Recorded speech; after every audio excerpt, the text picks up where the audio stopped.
small moment and your details from the last video, we can move on to this next part. Draw it out. This is where you're going to take that small moment and you're going to add in a beginning and an end.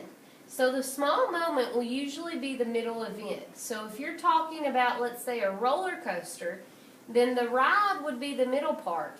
The first part would be like you're getting on the roller coaster or you're waiting in line for the roller coaster. Not your whole trip to the amusement park or what all you did that day. Just you get in line for the roller coaster, what's happening, what are you hearing? Are you hearing people scream, things like that.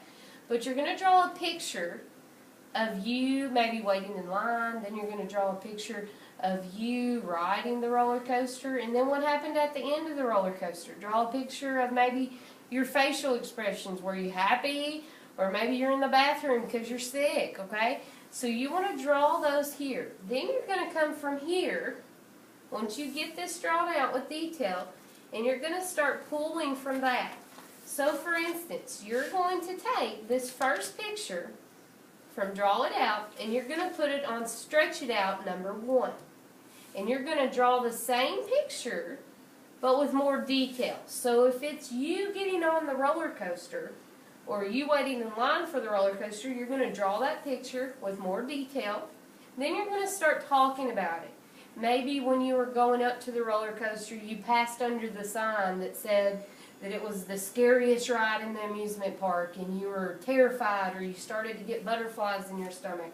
Maybe there were people in the roller coaster already and they were screaming and you were scared, okay? And this is where you're going to use a lot of that language we were talking about, like onomatopoeia, where maybe the roller coaster roared by, okay? Or maybe it was raining and you were scared to get on it because the track was wet and you could hear the drip drop of the rain. So anything like that, you're going to put that here. Then you're going to come down to square 2. And when you get to square 2, you're going to go to square, stretch it out 2. Okay, so you're going to take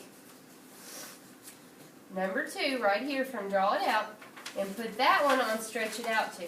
And you're going to draw a picture, more detail again, and this will be like, for instance, the roller coaster ride itself. So maybe you're going up the hill and you can hear your heart beating, pump, pump, pump, pump, pump. And then you hear people scream and you're anticipating the ride down and things like that. So you're going to add a lot of detail here. Okay? And this is where you can also add your transition words like, next we run around a curve, or while we were going up the hill, we finally came down. And okay, so this is going to be the actual event itself in Stretch It Out 2.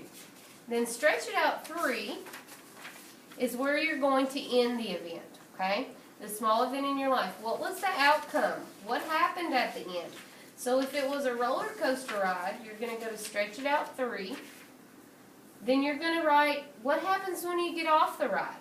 Or what happens after you come down the hill, the ride's over, and you hear it screech to a halt? Are you sick? Are you happy? Are you the most excited you've ever been in your life and you're going to get right back on it?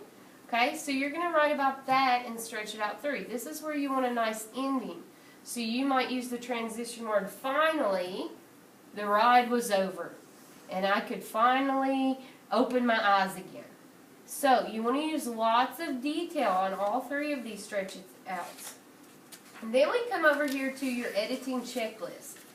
Now this is where you want to make sure you did these things in all 3 of those Stretch It Outs. So, starting each sentence with a capital letter, ending each sentence with correct punctuation. We've worked on these 2 things all year. So there's no excuse not to do these things all the time. Use my word wall and dictionary to spell any tricky words. You have a word ring at home that could be very helpful in this. And most words you all know how to spell because we've had many spelling tests this year. Read all my sentences again to make sure they were complete and made sense. Very important. Read back over it. Make sure you can read it, because if you can't read it, then we can't read it. And then you have a partner checklist, and this is where someone else is going to go over it and make sure that you did all those things. Then you have a revision checklist. This is where you're going to make sure you introduce your characters, which is you and whoever else the personal narrative might be about. Identify the setting. Where are you? Who are you with? How old were you when this happened? Was it summer? Was it fall? Was it spring? Okay, you need to make sure you include everything in your setting. Use transition words like finally, next. Add ellipses of time. Maybe you start once upon a time, or once when I was 12 years old, or actually you couldn't use once when I was 12, once when I was 6, or once when I was 4, things like that. Add sound effects in there. This is where you're using your onomatopoeia, like pitter-patter of the rain, or you could use something like the squeaking of the door, squeak, squeak, squeak. Add words with all caps. Maybe someone yelled your name, and you want to write that in all caps with an exclamation point at the end, telling them that it yelled, that that's an important word. Then again, you have a partner checklist for someone else to do the same. Then you have meet the author. This is where you're going to write like your mini bio. We want to know about you, so you need to draw a picture of yourself. You need to tell us about yourself. How old are you? What do you like to do? Are you good at writing? Are you good at spelling? Things like that, and a little bit about your life. That way, when people read your personal narrative, they know a little more about you on top of what you told us in that one snapshot of your life. And we also have a narrative rubric. Now, this is very important. This is how we score them. 1, soggy fries. 2, just a cheeseburger you didn't order. 3, a big, juicy, deluxe cheeseburger, just how you ordered it. Or 4, a cheeseburger, shake, and fries. You all know how this rubric goes. Read what this requires for you to get a 4. Let's look at this. The narrative recounts 2 or more appropriately sequenced events with words. So you want to make sure you do that. Topic. Students stayed on topic throughout the entire paper. Student used innovative spelling, spacing, punctuation, capitalization correctly through the entire paper. And student has all of the following: a clear opening, a detailed middle, and an appropriate closing. So you want to make sure you do these even though you're not doing the final draft. You're only doing the stretch it out parts, because you're going to take these stretch it outs to write your final draft. So you're going to want to make sure you've included these things.